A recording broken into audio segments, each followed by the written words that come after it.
L'objet aujourd'hui, c'est de vous partager euh, les résultats d'un projet en cours qu'on appelle le projet Oracle 2 et principalement donc, sur le développement de méthodes et d'outils pour la production d'une base de données sur les bâtiments afin d'améliorer la connaissance des risques liés aux inondations au Québec. Alors, ce projet est né en fait d'une volonté gouvernementale de vouloir bénéficier des plus récentes avancées en sciences des données pour faire face aux aléas naturels et notamment donc, sur la problématique inondation. Donc, quand je parle de volonté gouvernementale, c'est une volonté provinciale au Québec, même si on sait que cette volonté-là est présente aussi au niveau fédéral. Les gens de NRCan en ont parlé ce matin. Donc, quand on parle de sciences des données, bien entendu, on fait appel à différentes technologies ou courants qui sont l'intelligence artificielle, les données massives, puis bien entendu les technologies géospatiales, qui permettent donc de faire tomber les silos, de croiser tout un tas d'informations pour produire une donnée à valeur ajoutée. Bon. Donc, ce projet-là se place dans le cadre du cadre de la prévention des sinistres, donc qui a été signé en Conseil des ministres le 19 juin 2013, mais qui regroupe 5 ministères signataires et qui concerne donc différents aléas, donc bien entendu celui sur l'inondation, mais pas que. Alors moi, le projet s'est inscrit dans le cadre d'un financement donc, réalisé par le ministère de la Sécurité publique. Donc il y a eu 4 projets financés de recherche et développement financé à l'UL dans le cadre du dernier CPS, donc de 2019 à 2022. Les 3 premiers concernent différents aspects de la gestion, prévention des inondations. Puis celui qui va nous intéresser aujourd'hui, c'est le projet Oracle 2, donc, qui vise à fournir des outils géospatiaux, des méthodes et outils géospatiaux, donc en soutien au ministère de la Sécurité publique, dans la démarche de production d'un portrait du risque lié aux inondations et d'anticipation de ces dernières. Alors, les objectifs du projet sont assez multiples. Ce qu'on veut, c'est par l'utilisation, bien entendu, des plus récentes technologies géospatiales, développer des méthodes innovantes qui vont permettre de supporter la production de ce portrait-là, mais afin de mieux supporter la prise de décision dans tous les aspects donc, de la gestion du risque inondation. Donc, pour cela, entre autres, il faut qu'on conçoive et aide à peupler une base de données sur les bâtiments en zone inondable pour le Québec méridional. On appelle la BD Sapiens, donc, qui va réaliser à la fois l'inventaire des bâtiments sensibles aux aléas d'inondation, mais aussi leur caractérisation structurelle et occupationnelle de ces différents bâtiments. Parce que, bien entendu, on est intéressé à savoir notamment la valeur du bâtiment, le nombre de personnes qui peuvent résider dedans, le nombre d'unités, enfin, tout un tas d'attributs qui viennent qualifier à la fois la structure, mais aussi l'occupation du bâtiment. Ça va passer aussi pour une meilleure qualité des mesures, donc par une amélioration aussi donc, des modèles numériques de terrain. On vise aussi à mesurer donc, en période de crue, donc en période d'urgence, comment évoluent les embâcles, mais aussi comment évolue la ligne de plus haute eau, y compris quand elle passe sous couvert végétal. Donc là, on va explorer différents types de données, bien entendu.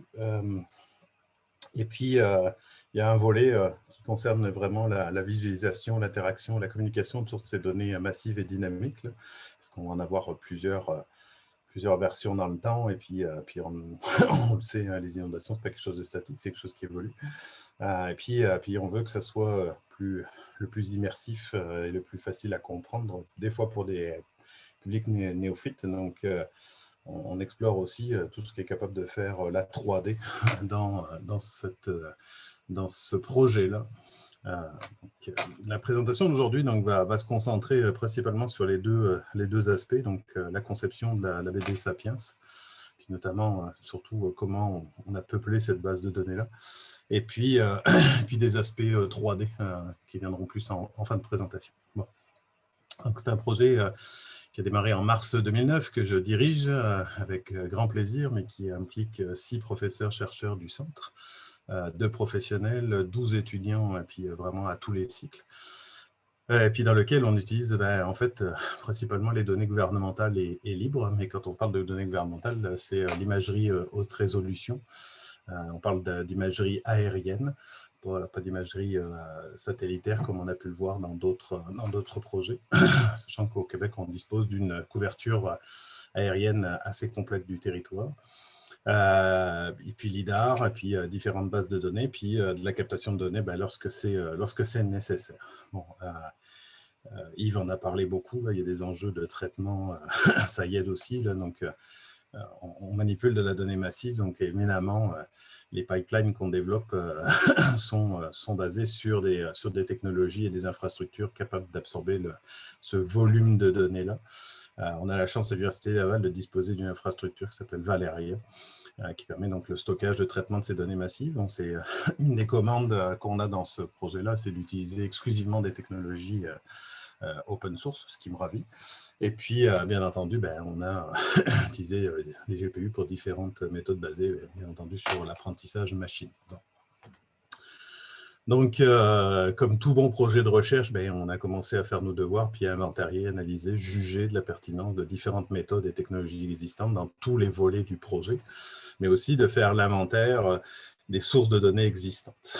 Puis de regarder qu'est-ce qu'on peut faire avec tout ça pour répondre donc à ce besoin-là et développer une méthode fonctionnelle et originale qui permette d'adresser ça.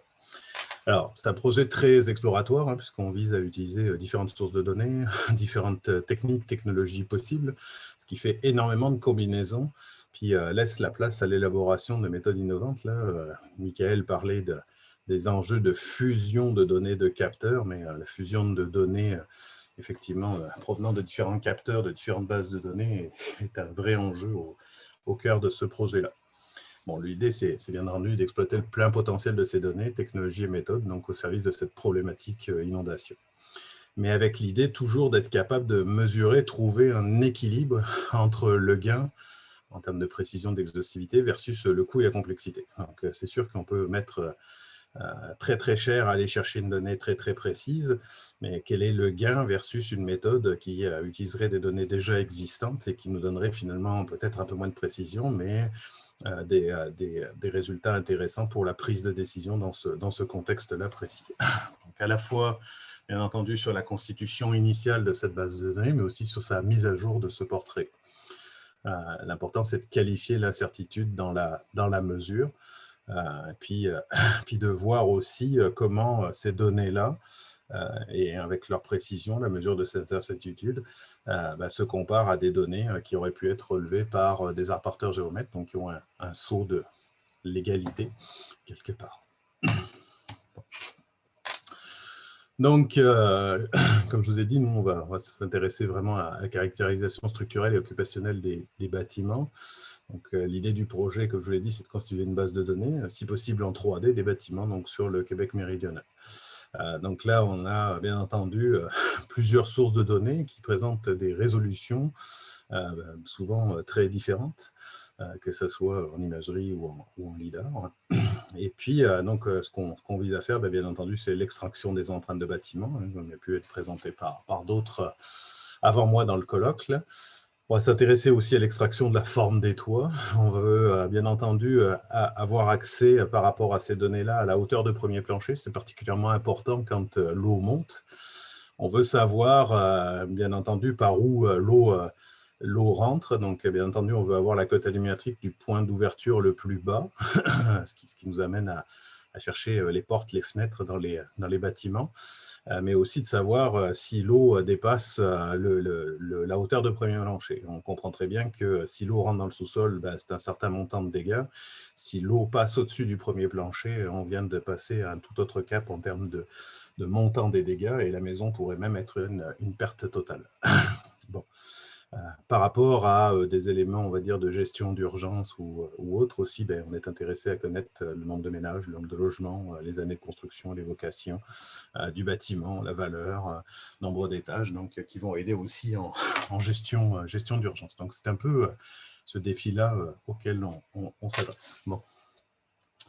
Donc pour l'extraction de l'empreinte des bâtiments, là c'est un sujet qui a quand même été particulièrement bien traité puis introduit par d'autres conférenciers dans le cadre du colloque, mais on a commencé à regarder les données libres qui existaient.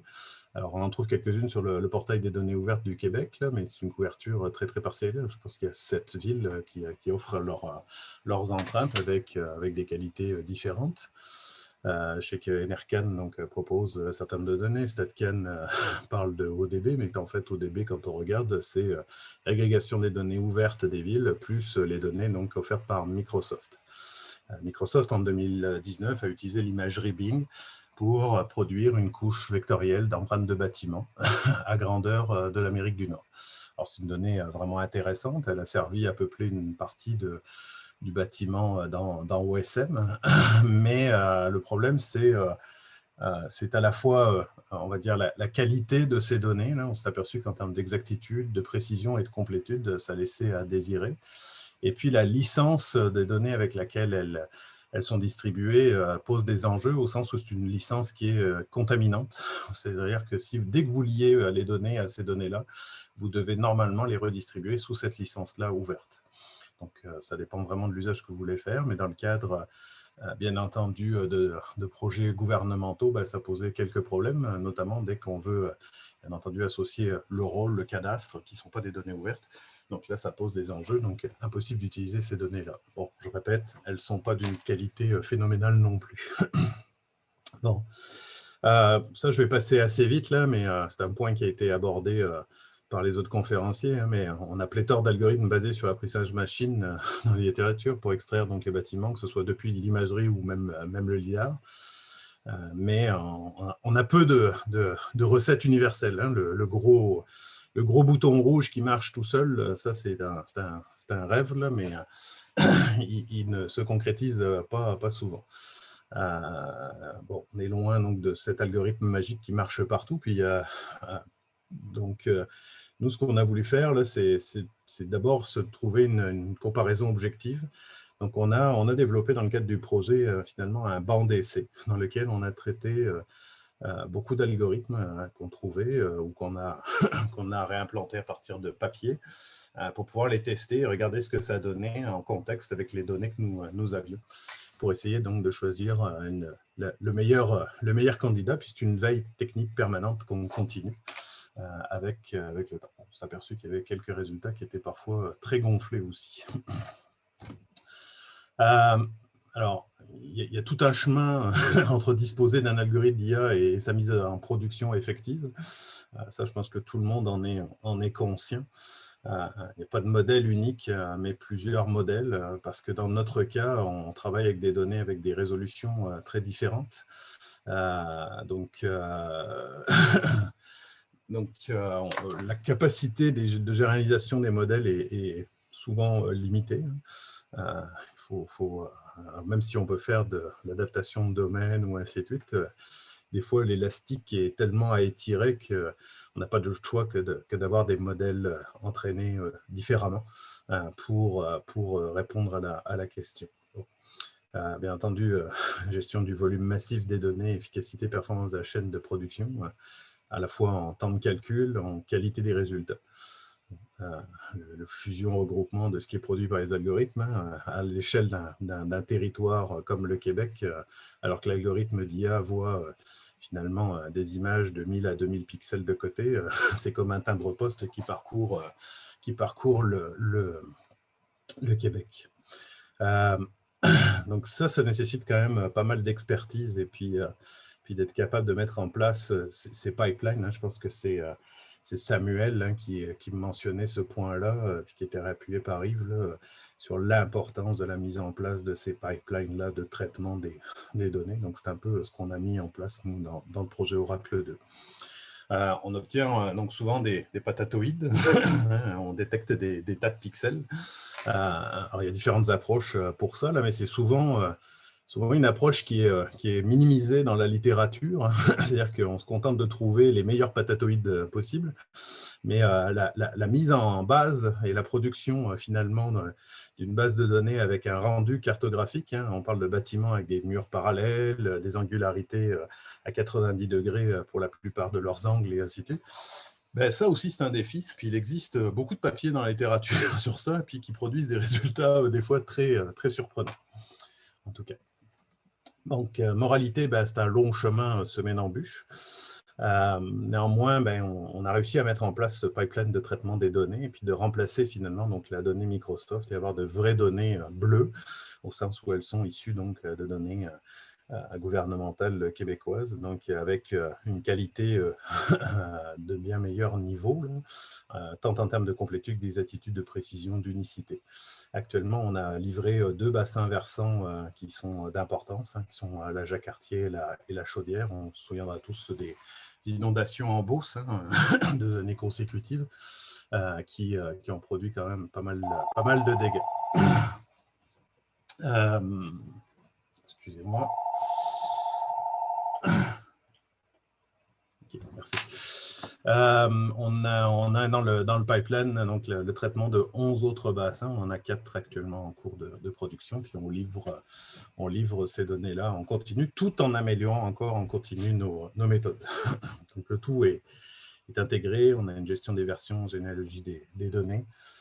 Puis on intègre donc ces données du cadastre, du rôle, du recensement, de l'adresse Québec. Et puis d'un certain nombre d'autres données historiques et documentaires et de mesures qui proviennent d'autres projets.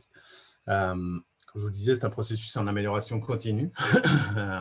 On prévoit livrer plusieurs versions, puisqu'on dispose d'imagerie qui rentre aussi au fur et à mesure, mais permet aussi d'affairer des pistes de solutions, d'amélioration pour certaines données gouvernementales. Puis ici, je pense notamment, par exemple, particulièrement aux données d'adresse. J'y reviendrai dans une slide un peu plus tard. Puis ces données-là, elles sont partagées pour des fins de recherche et d'études déjà avec plusieurs projets. Bien entendu, les projets financés par le MSP, mais que ce soit à l'Université Laval ou à l'UQAR, par exemple, mais aussi d'autres projets, notamment sur la cartographie du bruit et l'impact de la pollution sonore, donc éminemment où ces données 3D de bâtiments peuvent être vraiment intéressantes. Bon.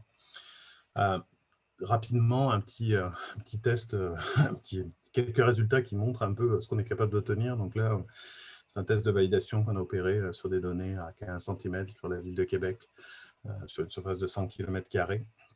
On s'aperçoit que vis-à-vis de ce qu'on est capable de trouver avec Microsoft, on a des performances qui s'avèrent meilleures que celles de Microsoft et pour les 4 indicateurs, et puis des fois jusqu'à 10% pour l'exactitude et l'inclusion.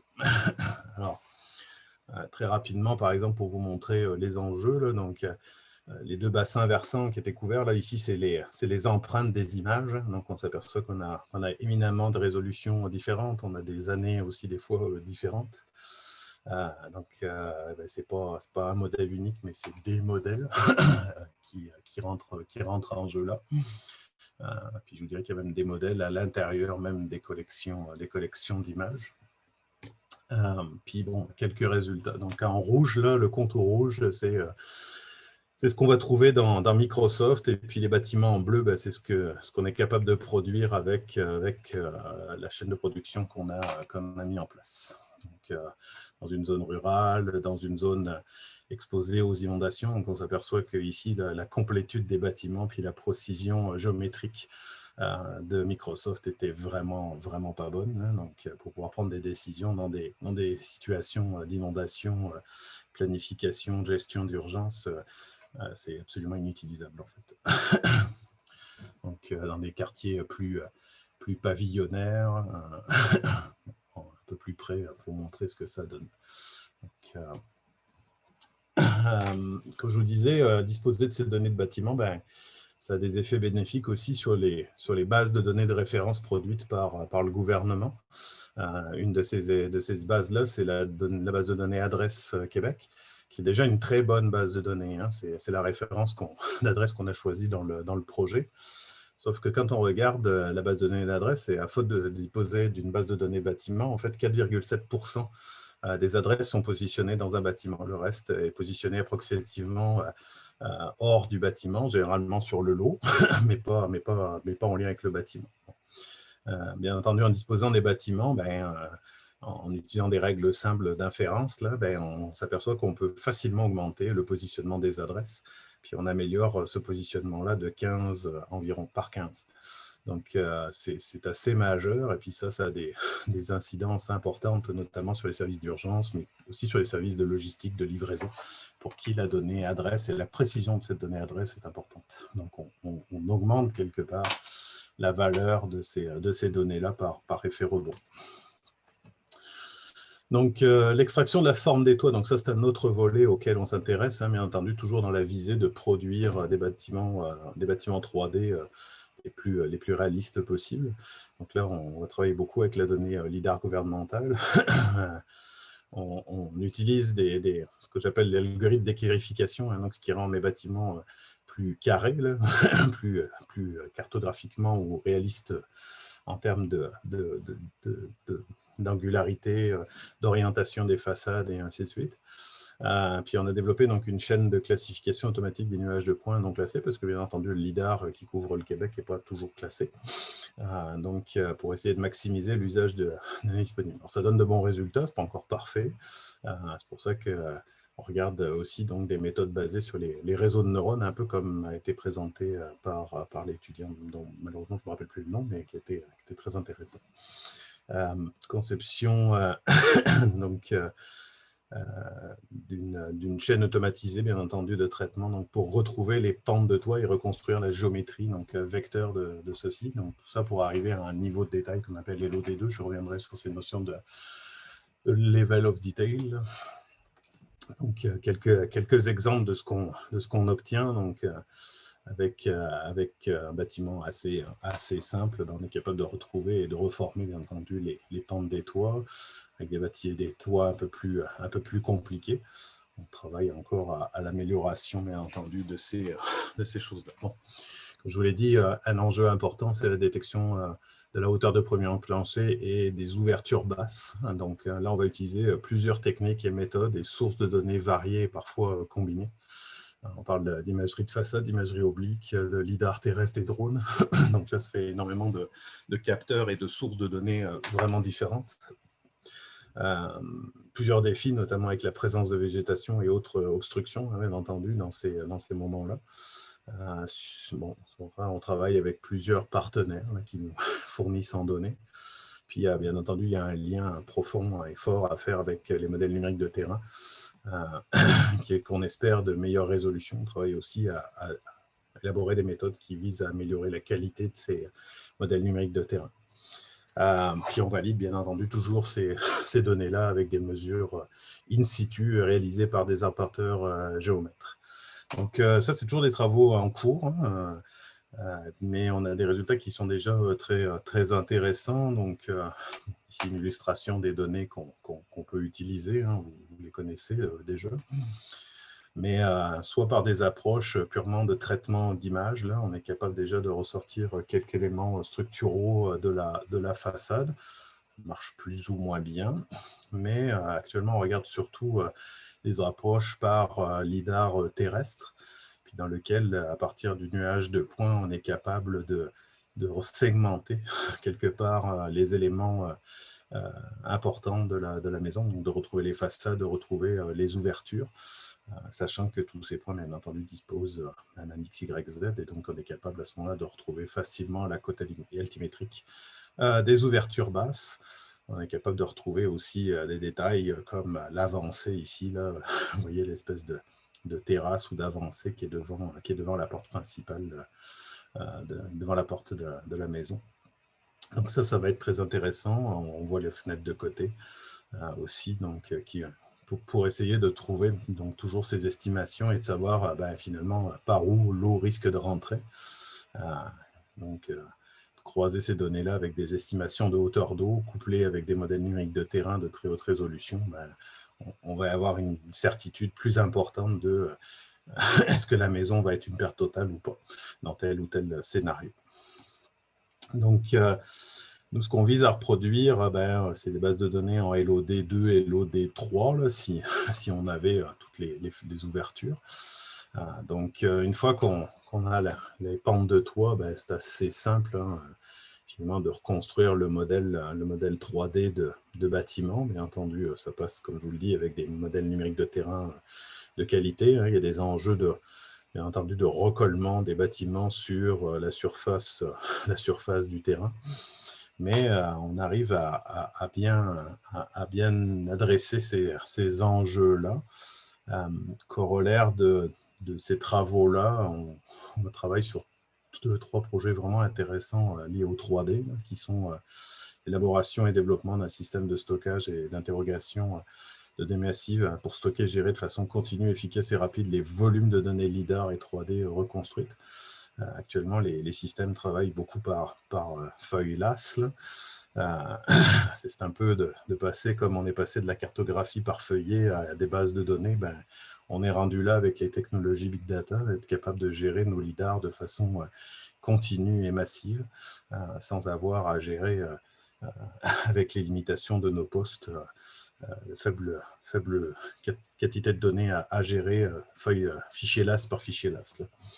Un système de production de tuiles 3D donc pour la visualisation sur le web là, qui soit très efficace, parce que si les données se mettent à jour, on veut être capable de mettre à jour très localement ces tuiles de données, les produire, puis les customiser à façon pour produire différentes scènes de simulation et de représentation, de visualisation.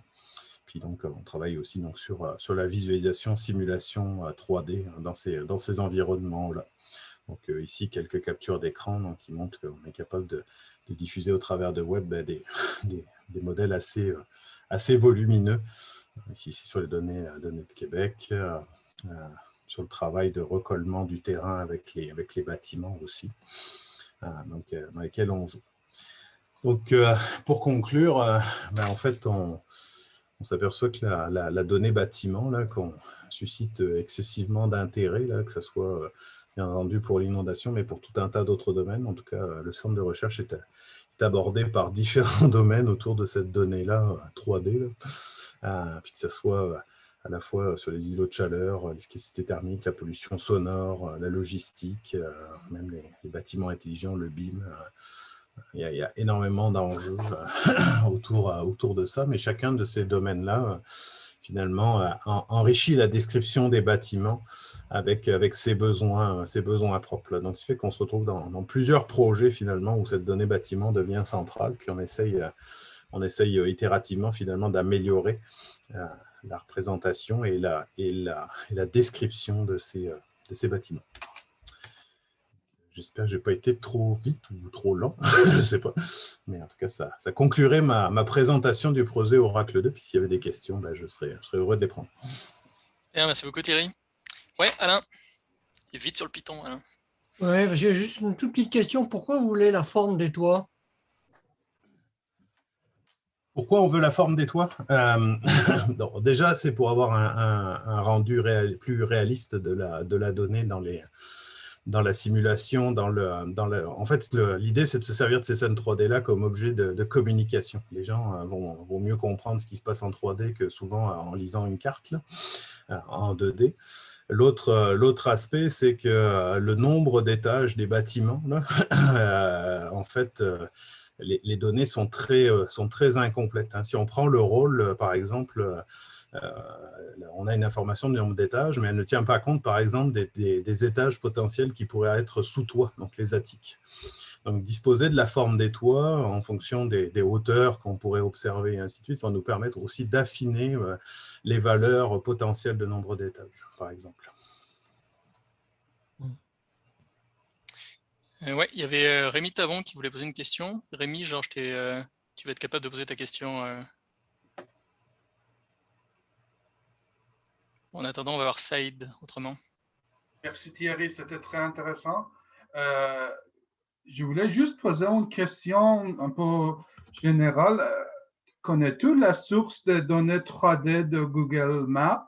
Parce que sont très précises. Je viens de vérifier ma maison ici à Cap-Rouge et apparemment ça date de novembre 2020.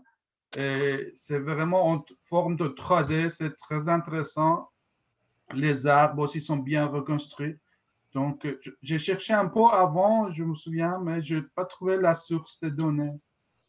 En fait, à ma connaissance, alors à moins qu'ils aient sorti un nouveau produit, alors il y avait certaines villes où ils ont fait une modélisation complète à partir de levées ou autre, mais la plupart du modèle 3D qu'on retrouve dans les données Google sont faits par photogrammétrie. Donc, en fait, ils utilisent beaucoup la masse d'images qu'ils ont, puis ils reconstruisent les bâtiments en 3D par ces approches. Merci.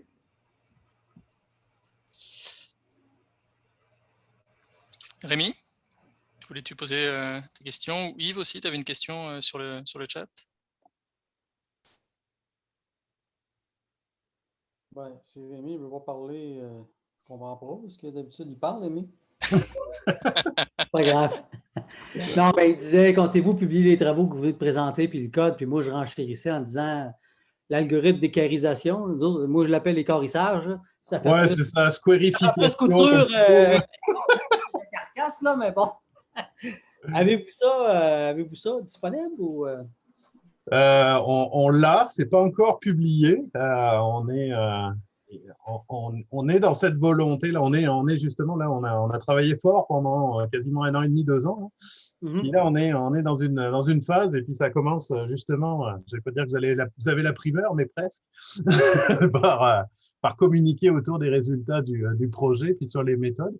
Et puis la publication, enfin tu me connais en tout cas, la publication des codes et puis même des données. Hein, on n'est pas écarté, mais on va dire que j'ai des enjeux. Il faut que je discute avec mes bailleurs quelque part là pour ça. Mais oui, on va publier, on va potentiellement mettre une partie des codes à disposition. Oui.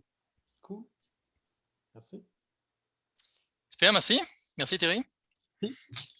Ensuite, on va passer à la présentation de Jean-Denis Giguère et puis de Alexis Pont sur une première présentation sur comment l'analyse statistique et l'analyse géographique se supportent-elles mutuellement dans un contexte d'aide à la décision.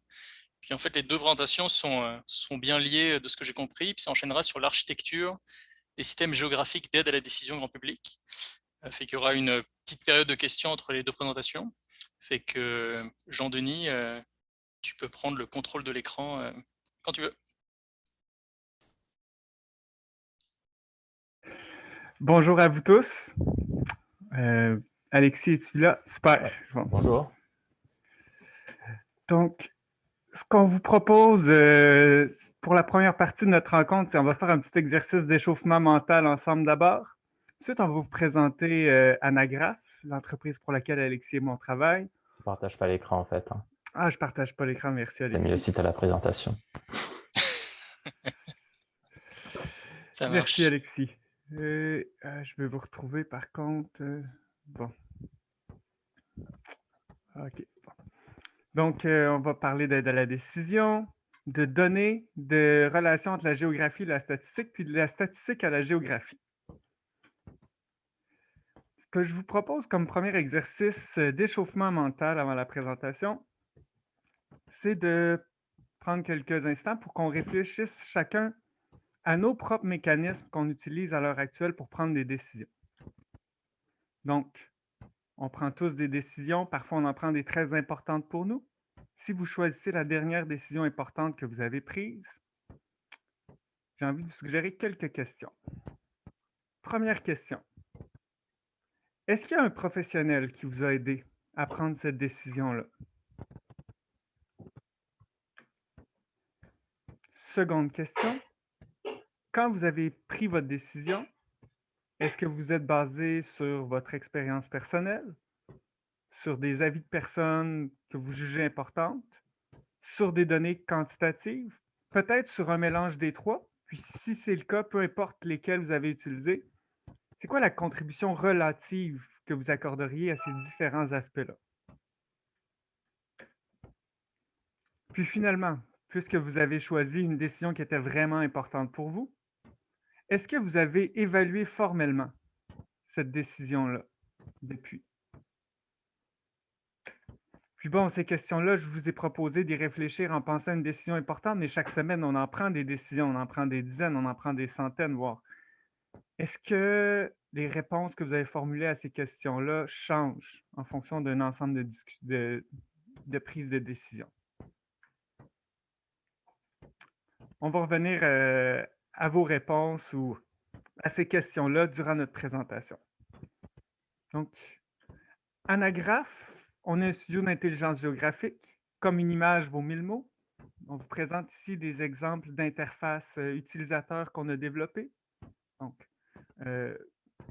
toujours des produits ou des services à référence géographique, C'est toujours de la visualisation de données, parfois massives, parfois moins massives, souvent, pratiquement toujours des données interactives.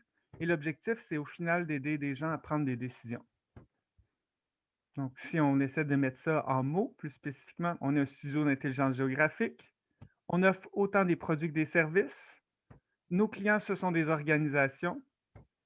Puis au final, ce qu'on veut, c'est qu'au sein de ces organisations-là, il y a des personnes qui réussissent à découvrir de nouveaux insights basés sur l'intelligence géographique.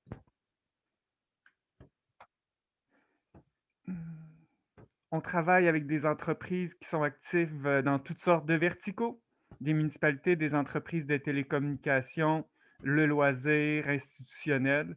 Je ne vous apprends rien si je vous dis que la géographie peut être utile dans toutes sortes de disciplines. Il y a même dans toutes ces entreprises-là des gens qui ont déjà établi des démarches pour utiliser l'information géographique dans des contextes d'aide à la décision ou pour améliorer des expériences. Puis on essaie de les accompagner du mieux qu'on peut. Chez Anagraph, on utilise ce qu'on appelle une approche produit. C'est un concept que je connais depuis pas des années, mais qui décrit bien quelque chose aussi qui rejoint une partie importante de la démarche scientifique, où à partir d'une vision stratégique ou des besoins, on va essayer d'avoir une boucle d'itération qui est très courte pour obtenir du feedback très rapide sur des hypothèses, puis rapidement pouvoir discarter des idées qui ne valent pas la peine d'être implémentées, soit parce qu'elles ne sont pas faisables ou parce qu'elles ne génèrent pas vraiment de valeur. Puis quand une hypothèse est bien validée, là, on a une équipe de livraison, de production, des ingénieurs, des programmeurs analystes, puis des scientifiques de données qui vont générer des produits ou des services qui vont être utilisés. Donc, on pourrait le présenter de façon linéaire, mais c'est un peu redondant. Donc, c'est ce qu'on fait à Anagraph. On s'intéresse beaucoup à l'impact de la décision. On est une entreprise privée. Les entreprises, quand une entreprise fait affaire avec nous, c'est parce qu'elle espère que l'information géographique va transformer quelque chose dans ses processus. Donc, réfléchir sur l'aide à la décision, mais c'est un peu central. Il existe quand même beaucoup de modèles d'aide intéressants dans d'autres disciplines que la géographie sur l'aide à la décision. J'ai emprunté une définition ici d'Otto Scharmer, qui est chercheur en management au MIT Sloan School of Management. Puis, où il dit, dans le fond, quand on doit prendre une décision, qu'on doit passer à l'action, on peut se mettre dans deux postures, soit une posture de présence, une posture d'absence, où ce qui va changer, c'est un peu notre curiosité par rapport à la situation. Est-ce qu'on va avoir une approche qui est plus de compassion ou d'acrimonie face à la nouveauté? Puis, est-ce qu'on va être capable de réussir à aller chercher un certain courage pour agir, même si c'est difficile devant cette décision-là qui est à prendre? Un autre cadre conceptuel qui nous aide beaucoup, c'est le cadre conceptuel de Cynefin, qui vient, dans le fond, nous rappeler que toutes les décisions qu'on prend dans la vie, elles n'ont pas lieu avec des éléments qui ont la même complexité. Parfois, il y a des situations qui sont prévisibles, d'autres qui sont imprévisibles. Parfois, les choses sont évidentes, compliquées ou complexes. Puis ça vient avec une posture différente dans l'aide à la décision. Puis ce que ça fait, ça, c'est qu'en termes d'outils d'intelligence géographique qu'on va déployer, bien, on va devoir les adapter, ces outils-là. Si ce qu'on veut, c'est aider un opérateur à faire une opération qui est récurrente, mais on va être dans le cadran de l'évidence. Donc, on va pouvoir peut-être simplement afficher la donnée ou la catégoriser ou produire des statistiques descriptives. Ça va être assez facile pour l'opérateur d'améliorer avec seulement ça. Si on est dans une situation d'aide à la décision où c'est compliqué, où la situation est prédictible mais demande de faire des analyses qui sont plus sophistiquées, bien là, vous connaissez tout aussi bien que moi tout le coffre à outils qu'on a en analyse spatiale, puis dans des théories économétriques et autres pour aider à prendre des décisions.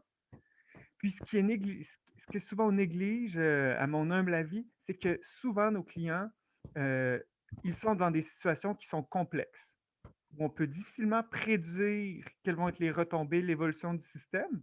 Par contre, parce qu'on s'intéresse à la télédétection, parce qu'on s'intéresse à la mesure, on pourrait être capable de leur développer des systèmes qui vont leur fournir un feedback très rapide pour qu'ils puissent détecter rapidement quand ils posent une action dans leur organisation, dans leur système. Est-ce que ce qu'ils observent, ça va dans le sens qui les intéresse? Ils vont pouvoir amplifier cet effet-là? Ou ce qu'ils observent suite à une action donnée, c'est nuisible, puis ils vont chercher à atténuer l'impact qu'ils ont généré. Donc ça, l'information géographique, puis les cadres conceptuels qu'on utilise nous permettent de faire ça aussi. Puis parfois, on rencontre des situations de crise, sont les situations qui sont dans le cadran chaotique ici. Puis quand même, la géographie peut aider à raconter des histoires, aider les gens à faire du sens de ce qui s'est passé, puis se préparer pour la suite des choses. Maintenant, on en vient à la contribution des données. Quand on arrive, tu peux aller à la slide suivante.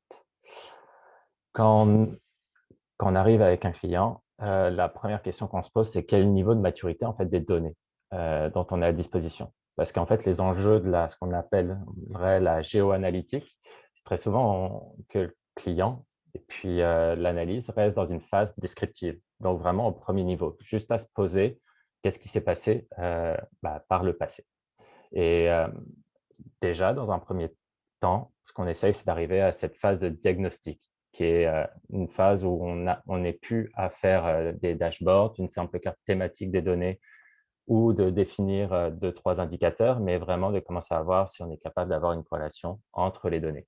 Si on observe des régressions de variables, si on est capable d'avoir tout ça à l'intérieur des données. Si on l'a, on peut commencer à songer à aller vers plus une phase prédictive. Donc là, l'idée est d'utiliser les données passées pour effectuer des régressions, pour effectuer des régressions qui sont observées, pour estimer en fait les différents scénarios possibles pour répondre à la question du client. Puis si on y arrive, c'est là enfin on peut aller vers la phase de prescription, être capable de comment générer une réaction, que faut-il faire pour avoir le résultat X ou Y, et où j'ai plus la probabilité sur mon territoire d'obtenir ce que je veux. Alors la question, c'est comment on en arrive là. Pour ça, ce qu'on se demande, c'est quel type de données nous avons à disposition. Donc, avons-nous des données structurées internes à l'entreprise, simplement comme des données de vente ou des données de performance sur le territoire? Avons-nous des données externes structurées à l'entreprise? Est-ce qu'ils ont accès à des données de recensement, des statistiques gouvernementales, des rapports de marché, des données de dépenses qui vont permettre d'être corrélées et d'enrichir les premières données internes? Est-ce qu'ils ont des données non structurées internes, c'est-à-dire que ça va être autant des communications internes à l'entreprise, des mails, des forums, du wiki, des images, si c'est une application mobile, des données de tracking dont ils ont à leur propre disposition? Ou est-ce qu'on est capable d'enrichir avec des données non structurées externes, que ce soit des données de médias qui parlent de moi ou ça sur mon territoire, ou de forums, ou des données de trafic, de routiers ou piétonniers pour savoir où est l'achalandage que je cible. Donc l'enjeu, en fait, est de faire adapter toutes les données de sources différentes entre elles. Mais ce n'est jamais évident d'arriver à avoir des données externes qui, même si elles sont structurées, matchent parfaitement avec nos données internes. C'est pour ça que souvent, on va chercher à les avoir à une échelle commune entre elles. Et donc, l'autre principe qui est important pour nous, avant de commencer à prendre une stratégie autour des données, en fait, c'est le principe du beurre en fait, relatif aux données. Le premier point est que les données, c'est comme du code. Les données doivent être traitées en fait en étant que toute création, modification ou dépréciation des données doivent être connues, passées par une version, comme toute schématisation des données. Les données doivent être connues aussi en tant que qui est propriétaire des données, qu'est-ce qu'on peut faire avec les données, la qualité de chaque donnée doit être connue avant de faire la moindre analyse. On doit accélérer la productivité autour des données aussi, simplement comme l'exemple des données de recensement. Si on acquiert des données de recensement, on ne va pas utiliser les données du recensement d'il y a 10 ans, à moins qu'on essaye de faire une analyse temporelle, mais on veut avoir accès aux données les plus récentes et on veut organiser l'accès aux données, c'est-à-dire donner accessibles les données autant aux géomaticiens qu'aux développeurs, qu'aux business analysts et aux analystes de données qui vont en avoir l'usage. Maintenant, tu peux passer à la slide suivante. Maintenant, concernant la contribution de la géographie à la statistique. On va aborder deux cas d'usage en fait, qu'on a rencontrés avec des clients. Le premier, c'est avec la CMM, où on rappelait tout à l'heure que la géoanalytique, plus ou moins, en fait, c'est là confronter différents ensembles de données à des contraintes d'espace et de temps pour répondre à des questions complexes de manière simple. Pour le cas de la CMM, en fait, ils cherchaient à pouvoir… en fait, ils avaient donc… Ce qu'on voit à l'écran, c'est les données de l'âge des bâtiments de la région métropolitaine de Montréal et des municipalités environnantes. La CMM voulait être capable d'alimenter la discussion sur l'étalement urbain au cours des dernières décennies. Et il voulait une représentation rapide qui permettait à la fois de répondre sur la problématique de la dimension spatiale et de la dimension temporelle. C'est pour ça qu'on leur a fait justement cette visualisation qui leur permettait simplement de régler autant la problématique de prendre en considération l'espace que le temps. Tu peux la deuxième diapo. Deuxième cas, c'est le cas d'un de nos clients, la boulangerie Toledo, qui est implantée sur le plateau à Montréal et qui voulait implanter une deuxième boulangerie à Montréal.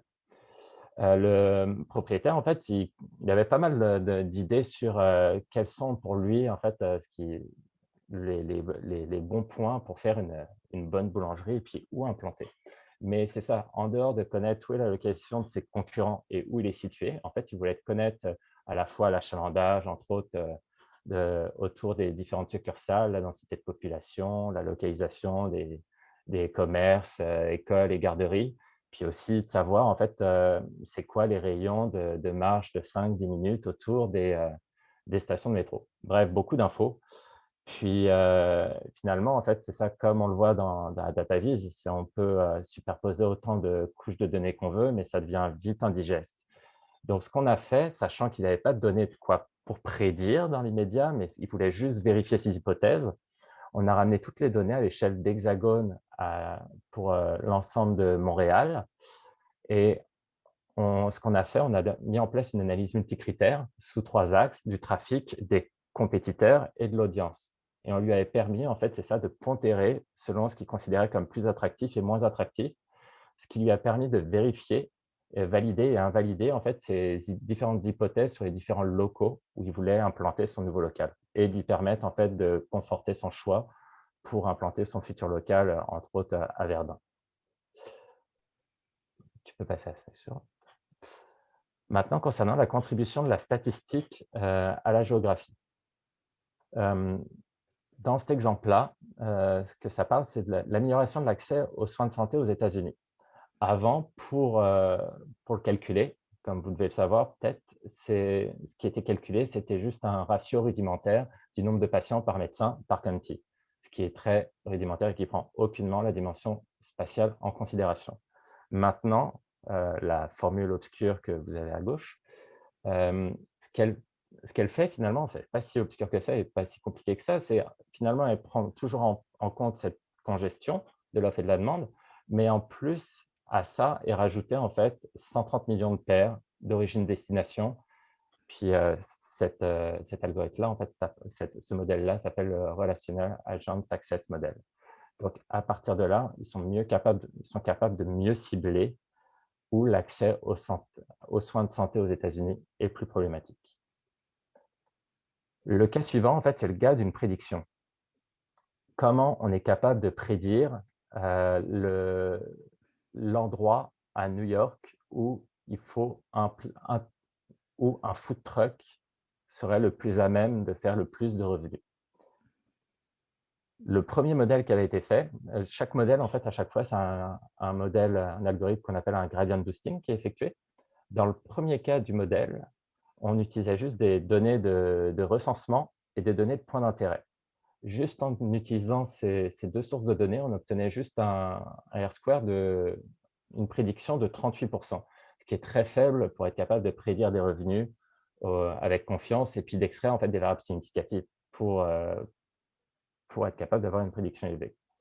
Donc, un deuxième modèle a été effectué où là, un peu plus de géographie à intégrer, des données de Mastercard, de dépenses de carte Mastercard est intégrée, réparties sur le territoire de Montréal. Avec ça, on gagne 7% sur sur le coefficient de corrélation en fait, du modèle, sur l'estimation du modèle. Mais à tout ça, une dernière source de données a été ajoutée, soit les données de trafic piétonnier à travers tout New York. Là, l'avantage, c'est qu'on arrive déjà à un modèle qui a 63%, qui est beaucoup plus élevé, mais surtout, on est capable de prédire les revenus d'un camion en fonction de son emplacement, mais aussi en fonction de l'heure de la journée où les ventes seraient effectuées. Donc, c'est en ça où la géo-analytique est un outil en valeur ajoutée, en fait, et permet de gravir en fait, les différentes marges qu'on voyait de descriptif, diagnostic et prédictif. Puis, pour conclure, donc, ce qui est important de retenir, c'est que l'aide à la décision en fait, doit toujours être contextualisée. On doit savoir déjà initialement ce que l'on veut cibler, comment on veut le cibler. Comme ça a été répété dans beaucoup de présentations, quelle que soit la thématique, la structuration des données est un enjeu qui est extrêmement critique. Puis, la géographie est autant utile, enfin, elle est utile en statistique pour joindre des sources de données, entre autres comme on l'a fait avec nos hexagones, mais aussi la statistique est utile en géographie pour mettre en lumière en fait, les différents insights. Et tout ça ne peut pas se réaliser si on ne travaille pas chacun avec nos différentes compétences en travail d'équipe. Voilà pour la première partie de la présentation.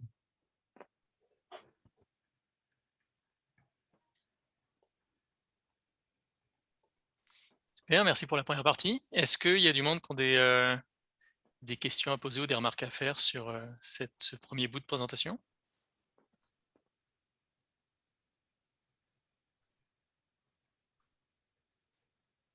Ou est-ce qu'on enchaîne avec la deuxième directement et puis le lot des questions arrivera à la suite?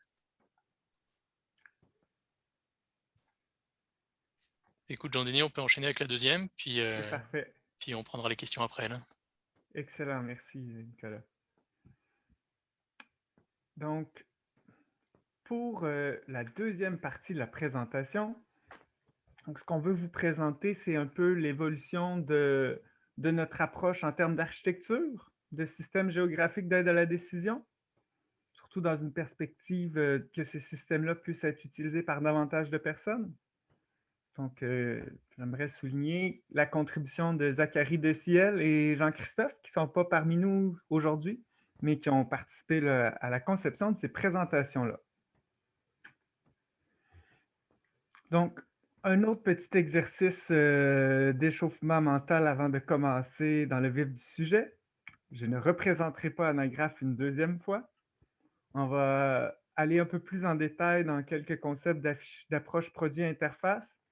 Puis surtout, on va passer l'essentiel du temps là, à parler de certains principes d'architecture ou de conception, puis de mesure des systèmes qu'on trouve intéressants. Puis essayer d'accorder quand même pas mal d'espace pour parler de dématérialisation des systèmes, un sujet où, entre autres, là, Yves, tu as bien mis la table ce matin.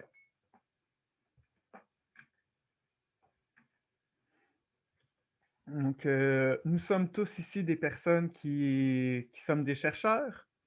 Donc, ça nous intéresse de faire des découvertes ou d'apprendre des choses, je crois bien. Donc, si on essaie de penser à une découverte ou un apprentissage important de la dernière année, première question qu'on peut se poser, c'est avec qui on a partagé cette découverte-là ou cet apprentissage important dans la dernière année? On pourrait aussi se demander, cette découverte ou cet apprentissage-là, de quelle façon il a transformé le cours d'un projet important? Puis finalement, est-ce qu'on est satisfait du rayonnement de la découverte qu'on a pu faire ou de l'apprentissage qu'on a fait? On travaille fort pour apprendre des nouvelles choses. La recherche, c'est pas évident. Qu'elle soit appliquée ou plus fondamentale, c'est toujours difficile, puis il y a son lot de déceptions. Donc, est-ce que ça rayonne un peu? Puis, est-ce qu'on est capable de mettre en place de nouvelles pratiques ou d'ajuster un peu nos pratiques pour augmenter le rayonnement de ce qu'on fait? Bien, peut-être.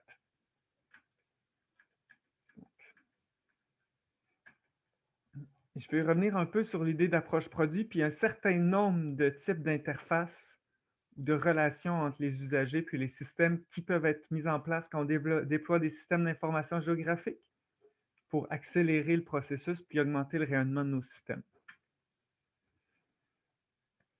Peut-être d'abord revenir sur une définition très simplifiée de ce que c'est un produit, puis qui est avec un certain esprit mathématique là-dedans. On est en présence d'un produit quand on a un objet ou un service, qu'il y a des personnes qui sont en mesure de l'utiliser pour faire quelque chose qui a de la valeur pour eux, et que l'organisation qui offre ce produit ou cet objet-là ou ce service-là est en mesure de le faire d'une façon qui est durable, puis qu'elle dispose des technologies nécessaires pour y arriver. Donc, le produit, de cette façon très simple-là, est vu comme une espèce de produit entre 3 éléments, de multiplication entre 3 variables. Et comme vous le savez très bien, quand on fait une multiplication, dès qu'il y a un élément qui vaut 0, ben, le produit est nul. Donc, quand on développe les produits, on s'intéresse au risque, pour diminuer le risque sur ces 3 aspects-là. Donc, je pense que beaucoup de personnes parmi nous, on est très familier avec les outils à notre disposition pour évaluer les risques de faisabilité, les risques techniques qui sont associés à des projets. Mais il y a un enjeu qui est vraiment important autour de l'utilisabilité des systèmes qu'on développe d'aide à la décision. Puis, il y a aussi toujours la question des risques d'affaires qui sont importants pour assurer la durabilité des processus qu'on met en place, puis qu'on puisse avoir l'impact qu'on souhaite obtenir. Donc, la gestion du risque, c'est central quand on développe un produit ou on imagine l'architecture d'un système, puis il y a des outils pour nous aider à mitiger ces risques-là. Un autre aspect qui est important au niveau conceptuel, puis qui n'est peut-être pas encore beaucoup utilisé partout au sein de la communauté d'intelligence géographique, c'est l'idée de la modélisation des expériences utilisateurs. On appelle ça un Customer Journey Map en anglais. Donc, l'idée, c'est d'arriver à mieux comprendre comment les outils d'aide à la décision qu'on peut concevoir vont impacter les usagers finaux. Une personne va poser un ensemble d'actions. On vit toujours une espèce de montagne russe émotionnelle quand on est mis devant une situation qu'on connaît moins ou un défi qu'on veut relever. Donc, on ne peut pas négliger cet aspect-là. Puis comment le produit ou le service qu'on va développer, qui utilise l'information géographique, va être adapté aux tâches qui sont à faire et aux émotions qui vont être vécues, c'est une question qui est assez fondamentale quand on conçoit nos produits. Si on a une belle idée du parcours qui va être suivi par nos usagers, on peut imaginer des interfaces qui vont permettre à nos personnes d'interagir, autant dans un aspect de diffusion, d'obtenir de la donnée que d'interagir avec cette donnée-là. C'est super important, ce couplage-là entre les deux. Et quelque chose qu'on a un peu parlé aujourd'hui, mais qui est tellement important pour toutes sortes d'aspects, c'est la conception de nos interfaces de programmation. Comment on peut arriver à produire de façon répétable, distribuable, avec les bons débits, les bons niveaux de protection, des résultats d'analyse. Puis on a tout un coffre à outils maintenant qui est à notre disposition qui rend ça bien plus simple de le faire qu'à une ancienne époque, avec des normes sur la définition des API, des outils comme Postman qui permettent de très rapidement initier le travail de conception d'un API avec un coût, un effort qui est très faible. C'est vraiment intéressant. Puis, donc, quand on imagine le cycle de vie d'un produit ou d'un service d'information géographique, on peut développer ce que j'appelle des gadgets géographiques. Donc, c'est un tout petit ensemble de représentations de données, puis d'outils d'interaction qui permettent à un usager de s'approprier une partie des données et surtout d'embarquer dans ce processus-là de génération d'un insight. Comment, à travers... Nous, on joue beaucoup avec les données. Hein. Donc, on a l'habitude d'être capable de faire le chemin mental requis pour découvrir quelque chose qui a un patron dans les données ou trouver des cas d'usage. C'est utile pour l'usager de faire une version simplifiée de ce parcours-là pour qu'il puisse détecter des patrons qui avancent dans sa stratégie d'aide à la décision, de réflexion face à une situation complexe. Donc, on a parlé un peu des produits, UI, UX, définition d'API. Maintenant, on va parler de quelques pistes d'architecture qu'on utilise quand on conçoit nos systèmes, qu'on trouve utiles. L'approche par microservices a quand même eu un impact important chez Anagraph quant à notre capacité de livrer de la valeur et de tester rapidement des hypothèses dans la conception de systèmes qui utilisent l'information géographique. Yves parlait plutôt de défis que ça peut représenter d'administrer un serveur qui offre des fonctionnalités d'intelligence géographique. Mais l'approche microservice où en plus on peut venir isoler des toutes petites composantes de stockage, de calcul et de communication pour tester rapidement puis à faible coût des hypothèses, c'est extrêmement intéressant. Ça fonctionne bien, c'est abordable pour tester les hypothèses, puis après ça, le coût augmente en fonction de l'usage requis. Donc, si on a de bons mécanismes d'analyse d'affaires, on est capable de contrôler nos coûts en fonction de la valeur que génèrent nos outils d'aide à la décision.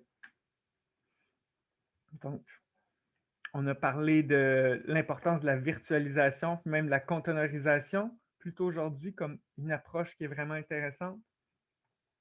Je ne sais pas si tout le monde est très familier avec la pile logicielle qu'offre Docker comme environnement de virtualisation, mais c'est extrêmement puissant. Donc, d'un environnement d'exécution qui est généré à partir d'une image qui est statique, qui peut être stockée, on peut reproduire un ensemble de processus de façon très répétable, puis on peut aussi procéder à sa mise à l'échelle. C'est très intéressant. On peut avoir des registres d'images publiques, on peut avoir des registres d'images privées, donc ça permet de répondre à un ensemble de cas d'usage. Quand on commence à avoir beaucoup de conteneurs, on a besoin d'orchestration, puis il existe des solutions comme Kubernetes pour nous permettre de mettre à l'échelle, puis de gérer nos cycles de déploiement, puis d'atteindre toutes sortes de métriques de qualité qu'on peut rechercher quand on développe un produit ou un service d'intelligence géographique. Donc, c'est une pile logicielle qui est très flexible, qui nous permet de faire des expérimentations très rapides, puis aussi d'ajuster notre capacité de calcul en fonction des besoins qu'on rencontre. Les différents vendeurs de solutions cloud offrent aussi tout un écosystème. J'ai choisi de prendre une image d'Azure pour vous présenter certains aspects qui sont autour de ça, mais tous les grands vendeurs offrent des écosystèmes comme ça. Il existe aussi des solutions 100% libres qui sont disponibles pour faire ce genre de travail-là. Donc, de gérer le déploiement de machines virtuelles où on va pouvoir avoir nos petits conteneurs qui roulent, de toute la gestion du trafic, tout l'aspect donc réseau équilibré de charge qui permet d'avoir des impacts drastiques aussi sur la vitesse à laquelle on peut rendre disponibles des données. Parce que même si les données sont rafraîchies rapidement, ils ne sont pas rafraîchis à toutes les millisecondes dans la majorité des cas d'usage qu'on rencontre. Donc, on peut utiliser tout cet écosystème réseau-là pour améliorer notre vitesse puis diminuer nos coûts aussi. Tout l'aspect d'améliorer nos pratiques en intégration continue, déploiement continu de nos logiciels. Gérer des droits d'accès, assurer le bon compte, une approche de monitoring intéressante de nos systèmes. Donc, il y a dans les écosystèmes cloud aujourd'hui beaucoup d'outils disponibles à faible coût, puis surtout avec une barrière d'entrée vraiment faible qui nous permettent d'avancer beaucoup plus rapidement. Je me rappelle quand j'ai fait mon premier stage au CITS, c'était probablement à l'été 2003, quelque chose comme ça, mais le coût que ça représentait de déployer un serveur cartographique en termes d'infrastructure était vraiment plus élevé qu'aujourd'hui, où on peut partir d'une image Docker qui existe publiquement puis la déployer en quelques clics. Donc, ça nous permet vraiment d'aller plus vite. Une des avancées technologiques qui est assez simple, mais qui nous a beaucoup aidé chez Anagraph depuis la fondation de l'entreprise, c'est l'utilisation des tuiles vectorielles. Donc, en ayant une représentation plus efficace des données géométriques, puis des attributs pour les diffuser sur des plateformes de visualisation, que ce soit des clients web ou des clients mobiles, on diminue vraiment le coût de transfert des données, puis on augmente beaucoup la capacité d'offrir de l'interaction à l'usager final. Puis quand on est dans un principe d'aide à la décision, permettre à la personne d'interagir avec les données, ça fait partie du processus mental requis pour changer de façon dont on prend des décisions. C'est vraiment bénéfique. Puis ça diminue aussi les coûts puis les temps de traitement si on compare à des approches qui étaient utilisées précédemment, par exemple avec la norme de l'OGC, le WMS. Et le tuilage, ce n'est pas seulement bon pour les données vectorielles, il y a aussi du tuilage matriciel. Donc, nous, chez Anagraph, on utilise, selon différents projets, 2 paradigmes différents, mais toujours avec cette même idée-là de pouvoir utiliser des tuiles matricielles. Donc, une approche qui est plus centrée sur l'utilisation de Cloud Optimize GeoTIFF. Donc, ici, c'est une petite représentation de l'écosystème T-Tyler qui est développé par Development Seed et Vincent Sarago. Puis, il y a toute une autre approche qui est l'approche plus, on pourrait dire, Spark Native, qui utilise GeoTrace avec des formats binaires puis des structures de données qui sont prévues pour du calcul distribué. Donc, ça fonctionne assez bien. Il y a clairement un avantage, puis ça, des personnes en ont déjà parlé un peu, le coût d'accès à une infrastructure comme celle-là est moindre, bien moindre que celui avec une approche comme celle-là. Mais il y a vraiment des choses intéressantes quand même dans l'écosystème Spark qui ne sont pas à négliger quand on veut travailler avec de grands volumes de données. Et du streaming, par exemple, ou d'autres cas de ce genre-là.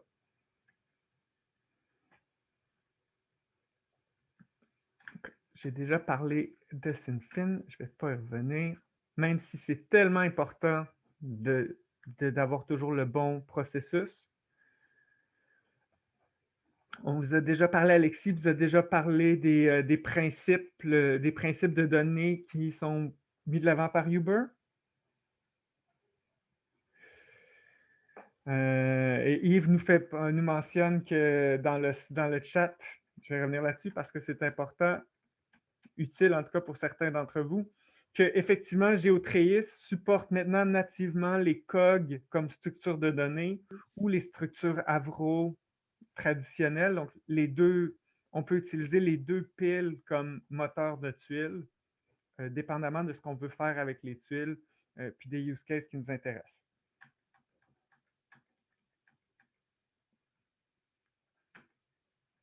Donc, je vous parlais des principes un peu de Uber. Ça a été quand même quelque chose qui a été important pour nous dans notre réflexion dernièrement, là. Les 5 principes dont Alexis a parlé plus tôt. Puis aussi, ce diagramme-là, je trouve qu'il est très parlant, là. Il y a plein d'informations super intéressantes là-dedans. Un des principes vraiment importants, c'est l'idée de réduire le plus possible le temps entre le moment où on acquiert une donnée ou la donnée où elle peut être utilisée. Ce qui rend ça possible, c'est beaucoup l'idée d'avoir des bons pipelines pour transformer les données et aussi, pour revenir à une conversation qu'il y avait ce matin, de connaître la qualité des données. Je pense qu'on se doit d'être exigeant comme industrie puis chercher à toujours améliorer la qualité de nos données, mais on se doit peut-être encore davantage être explicite sur la qualité de nos données. Je me rappelle dans les premiers projets de géomatique où j'étais impliqué, où je travaillais avec Norm O'Neill sur des projets où on s'intéressait à l'épaisseur optique des aérosols. On était bien content d'avoir des produits de données qui avaient des niveaux de détail plus modestes, mais que ces données-là soient disponibles rapidement, et des produits qui ont une valeur ajoutée ou qui ont des niveaux de qualité plus élevés. Donc, on peut aussi avoir une certaine forme de confiance, si on veut, en l'écosystème qui est capable de prendre des décisions éclairées sur l'utilisation des données s'il sait exactement quel est le niveau de qualité des données. Nous, en tout cas, l'impression qu'on a, c'est que nos clients peuvent trouver une certaine forme de valeur à différentes sources de données si elles sont bien informées sur quelle est la qualité des données. Puis une autre chose que je trouve qui est vraiment intéressante dans ce schéma-là, c'est si vous regardez, Uber parle en nombre relatif, en ordre de magnitude, le nombre de développeurs qu'ils ont pour différents aspects de leur pile, différents postes. Puis, j'aimerais porter votre attention sur le fait qu'il y a 100 fois plus, comme deux ordres de magnitude de plus de personnes qui travaillent à générer de la valeur avec les données que des personnes qui travaillent à structurer la donnée.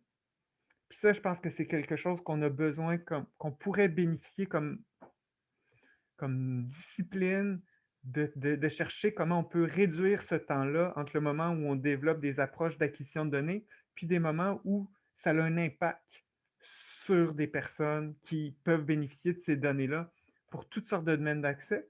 Puis je pense qu'on fait des pas autant dans le domaine public que dans le domaine privé, que dans le domaine académique. Il y a des pas qui se font dans ce sens-là. Puis c'est intéressant de continuer à réfléchir à comment on peut avancer rapidement là-dessus. Des enjeux de mise à l'échelle qui sont vraiment intéressants, entre autres avec Kubernetes, mais avec d'autres outils qui sont disponibles dans les infrastructures cloud.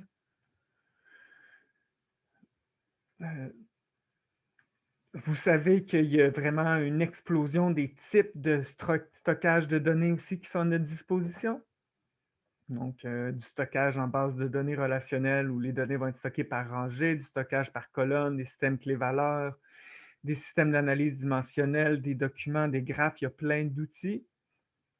Et ce qu'on observe, qui est un défi chez nos clients, un des principaux défis qu'on observe le plus souvent quand un client a de la difficulté à obtenir de la valeur des informations géographiques dont il dispose, c'est quand la représentation des données n'est pas conforme au problème qu'il essaie de résoudre. Donc, si les données ne sont pas bien structurées par rapport au problème qu'il cherche à résoudre, ben, c'est difficile pour lui de générer des API, des UI, d'imaginer un flow UX qui fait du sens pour aider les usagers finaux. Puis, ça n'a jamais été aussi facile. Il y a des outils open source de grande qualité pour aider à répondre à toutes ces... pour modéliser les données selon toutes ces approches-là.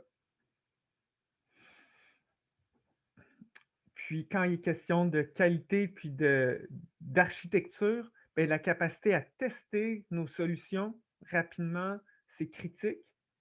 Puis, depuis quelques années, là, ce qui se développe en termes d'outils pour le déploiement continu puis l'intégration continue, c'est magnifique. C'est facile aujourd'hui d'ajouter des tests qui sont roulés automatiquement sur GitHub. Ça prend 5 minutes aujourd'hui.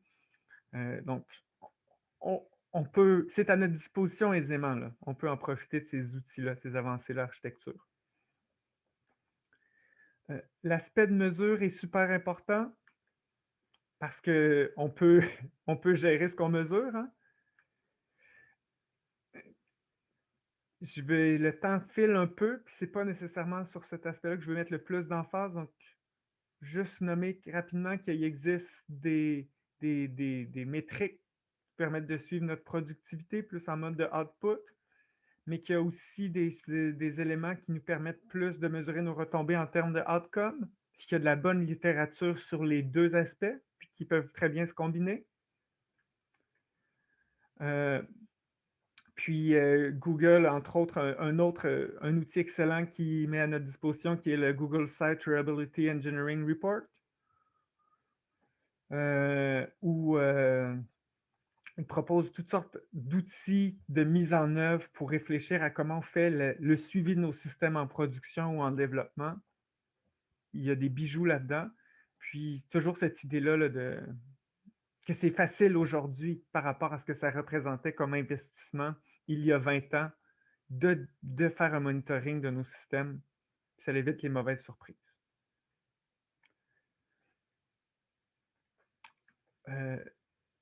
La dématérialisation de nos systèmes d'information géographique, de nos outils d'aide à la décision, c'est super important. Un outil que je vous suggère d'aller faire une petite lecture, sur lequel je vous suggère d'aller faire une petite lecture, c'est ce qu'on appelle les Wordley Maps. Donc, c'est un diagramme qui est vraiment utile pour faire un diagnostic d'un ensemble de systèmes. Je vous invite à y jeter un coup d'œil. C'est un diagramme où on a deux axes. Le premier axe qui va être qu'est-ce qui est visible pour les usagers finaux versus ce qui est complètement invisible pour les usagers finaux de notre système. Puis l'autre axe qui est la maturité du système technologique, où d'un côté, on est vraiment dans l'aspect de prototype, puis de l'autre aspect, on est dans l'aspect de utilité publique, de service utilitaire qui est disponible de façon très transparente. Donc, c'est une source de Wordley Map. Cette Wordley Map-là, elle porte spécifiquement sur le développement d'un système d'information pour un transport rapide par train au Royaume-Uni. Puis ce que l'auteur voulait illustrer, c'est que même si on est dans le même grand ensemble de systèmes, on a trois groupes de sous-systèmes qui sont vraiment différents, des systèmes qui sont vraiment de niche où il faut vraiment procéder à une innovation puis de la recherche et du développement pour avoir une version qui est fonctionnelle, qui répond aux besoins. Des systèmes qui sont plus intermédiaires, où là, on peut bâtir sur des librairies qui existent déjà ou des ensembles logiciels qui existent déjà, puis pour accélérer le processus. Et une dernière partie où c'est des systèmes qui sont déjà bien en place, bien établis, où on peut carrément utiliser des API, par exemple, pour exploiter ces systèmes-là. Puis pourquoi lui a fait ce schéma-là, puis je pense que c'est utile pour nos organisations aussi, c'est de se dire, bien, on parle beaucoup d'agilité, puis d'avoir les bonnes, d'être très itératif dans notre façon de développer. Puis tu sais, je pense que c'est quelque chose que vous avez probablement déjà discuté dans vos organisations, comment on peut être agile dans notre façon de déployer. Mais tu sais, il n'y a pas beaucoup d'enjeux à être agile en termes de génération d'électricité pour nourrir nos modèles ou nos plateformes. Par contre, l'agilité, quand il est le temps de développer des logiciels ou les parties qui sont très spécialisées, ben oui, ça a tout son sens. Donc, les outils de gestion de projet qui sont les plus adaptés, puis nos processus d'affaires mériteraient d'être différents en fonction de d'où se situe ce système-là, où se situent les systèmes sur cet axe-là. Donc, vraiment intéressant le Wordley Map comme outil pour diagnostiquer nos systèmes. Donc, Yves posait une question tout à l'heure dans le chat. J'utilise beaucoup de références à Microsoft. Puis probablement que quand on s'est connu autour du GULUS il y a une couple d'années, il n'y aurait pas eu autant de références à la documentation de Microsoft. Mais sérieusement, depuis 2-3 années, Microsoft font vraiment un effort de documentation et de contribution à la communauté open source qui est remarquable, là. Je pense qu'il faut reconnaître à César ce qui lui revient. Donc, en termes d'outils de communication sur des principes de dématérialisation, par exemple, ben, je trouve qu'ils font du bon travail, puis c'est possible pour nous d'utiliser pour illustrer des concepts. Donc, je trouve que, par exemple, leur livre qui s'appelle .NET Microservice Architecture for Containers.NET Application est vraiment intéressant. Je ne fais pas de C# personnellement, mais c'est un livre que j'utilise beaucoup pour revenir puis pour partager des concepts. Donc, c'est vraiment intéressant, où on voit un peu la cohabitation de différents types d'applications clientes, des gateways, des API gateways, nos microservices. Voilà, donc il y a toutes sortes de choses intéressantes là-dedans.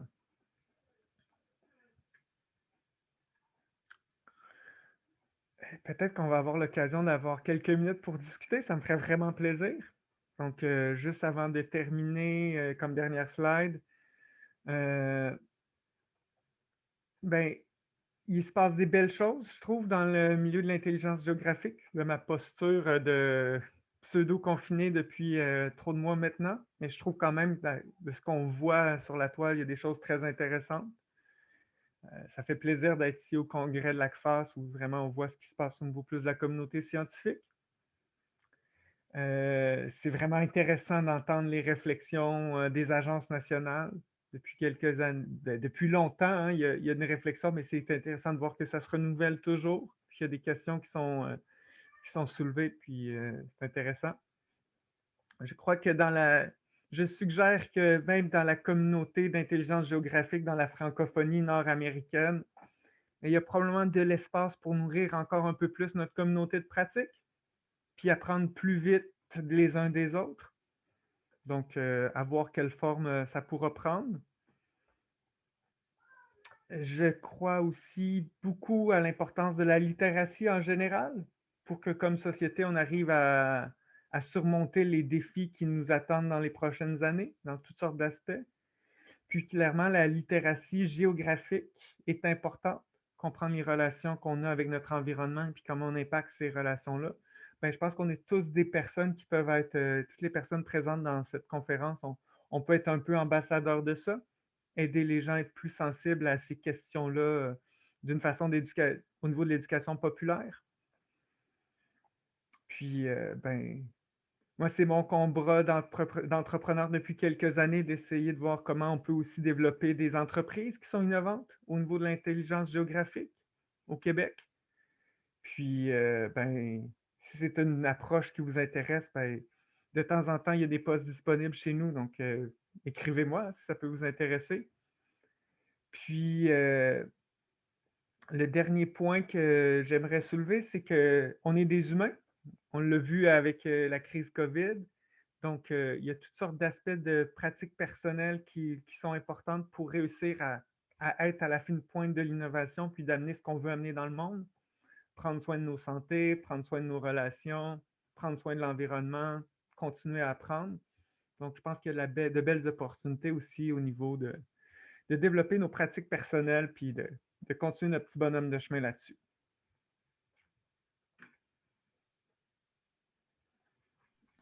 Voilà. C'est bien, merci beaucoup Jean-Denis.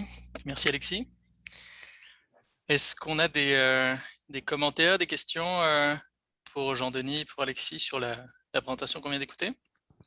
Si ça te va, peut-être Nicolas, il y a une question par chat auquel je peux répondre tout de suite. Oui, vas-y. Yves, j'ai pris une image. Yves me demandait par chat, est-ce que vous supportez seulement le cloud d'Azure? En fait, c'est celui qu'on utilise le moins, Yves. On a des projets sur Google Cloud, on a des projets sur AWS. On a déjà été impliqué aussi sur des projets avec des clouds, avec du Kubernetes on-prem, installé sur un parc de machines virtuelles. Donc, c'est pas...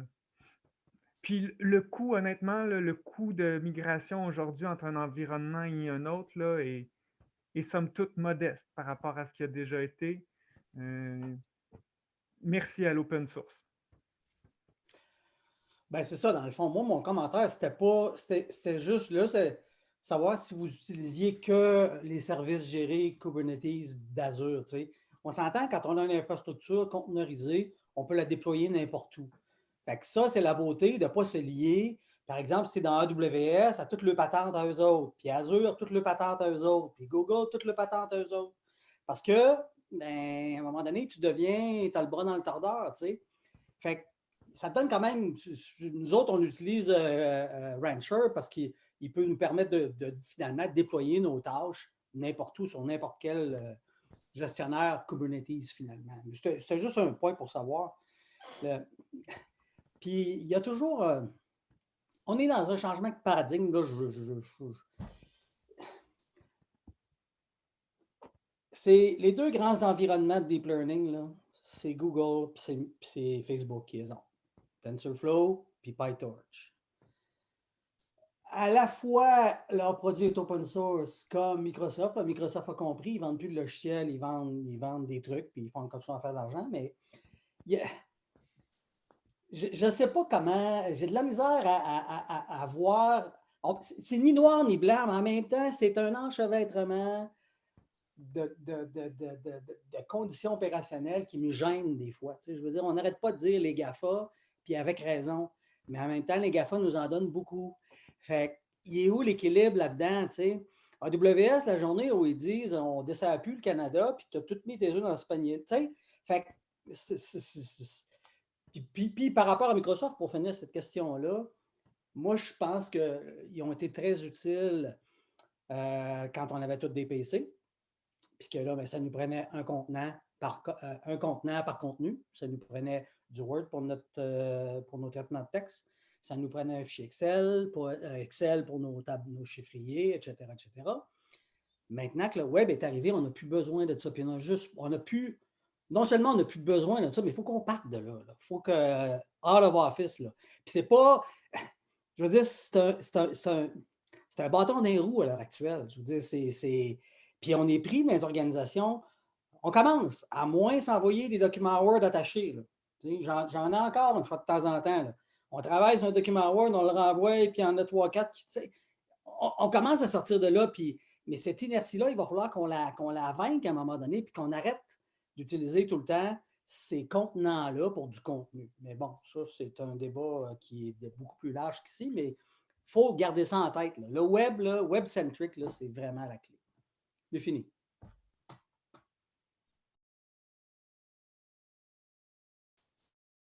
Est-ce qu'on avait d'autres réactions, d'autres commentaires sur les présentations de Jean-Denis et Alexis? S'il n'y en a pas d'autres, moi j'aurais une petite question. Vous avez parlé pas mal au début, c'était dans ta présentation Alexis aussi, là, de travaux puis de contrats que vous aviez fait par rapport à la ville de Montréal, l'étalement urbain, et puis le boulanger là, qui cherchait à savoir où s'installer pour sa deuxième boulangerie. Okay. À quel point, par exemple, dans le cas de petits entrepreneurs et de petites compagnies individuelles comme ça, pour l'instant, ça fait appel à des services comme les vôtres, par exemple, parce que c'est sûr que genre c'est un peu quelque chose comme idéal par rapport à son étude de marché pour savoir où aller s'implanter éventuellement, potentiellement, mais à quel point comme les gens les petits entrepreneurs ont conscience que de tels outils, de tels services existent et à quel point ils font appel pour l'instant encore à vous et puis à quel point vous estimez que ça va se développer dans les années qui viennent. Bah, c'est notre but. En soi, quand on l'a développé avec Toledo, la discussion initiale, c'était de passer par la SDC et passer par aussi à côté de ça, on avait des discussions avec PME Montréal.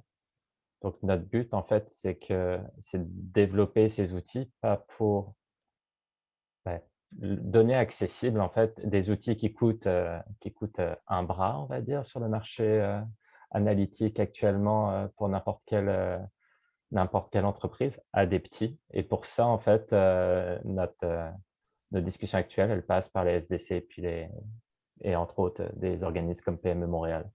Donc, les discussions sont pas mal en cours là-dessus. Mais le truc, c'est que la plupart des petits commerçants ne savent pas encore que, justement, des outils comme ça peuvent être accessibles. Et pour faire aussi du pouce un peu là-dessus, Nicolas, là, il y a une entreprise qui avait fait des percées très significatives en termes d'accessibilité à l'information géographique. Une entreprise qui s'appelle Carto.